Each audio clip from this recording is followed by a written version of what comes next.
സർക്കാരിനെതിരെ ചൂരൽമല മുണ്ടക്കൈ ദുരന്തബാധിതർ സമരത്തിലേക്ക്.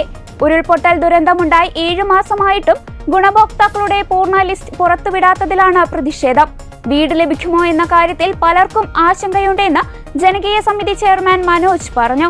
ആദ്യഘട്ടമായി തിങ്കളാഴ്ച കളക്ടറേറ്റിനു മുന്നിൽ ഉപവാസ സമരം നടത്തും. ഗുണഭോക്താക്കളുടെ ലിസ്റ്റ് ജനകീയ സമിതിയും പഞ്ചായത്തും ചേർന്ന് സർക്കാരിന് സമർപ്പിച്ചതാണെന്ന് ചെയർമാൻ JMJ മനോജ് പറഞ്ഞു. ഇത് പരിശോധിച്ച് അംഗീകാരം നൽകിയാൽ മാത്രം മതിയാകും. വീട് ലഭ്യമാകുമോ എന്ന കാര്യത്തിൽ പലർക്കും ആശങ്കയുണ്ട്.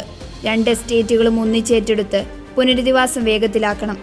2 ഘട്ടമായി ഏറ്റെടുക്കുന്നത് അംഗീകരിക്കാൻ കഴിയില്ലെന്നും നെടുമ്പാല എസ്റ്റേറ്റിലേതുപോലെ കൽപ്പറ്റ എൽസ്റ്റൺ എസ്റ്റേറ്റിലും 10 സെന്റ് ഭൂമിയിൽ വീട് നിർമ്മിക്കണമെന്നും മനോജ് ആവശ്യപ്പെട്ടു. ആദ്യഘട്ടത്തിൽ കൽപ്പറ്റ ടൗണിനോട് ചേർന്ന് എൽസ്റ്റൺ എസ്റ്റേറ്റ് മാത്രം ഏറ്റെടുത്ത ടൗൺഷിപ്പ് നിർമ്മിക്കാനാണ് സർക്കാർ തീരുമാനമെടുത്തത്.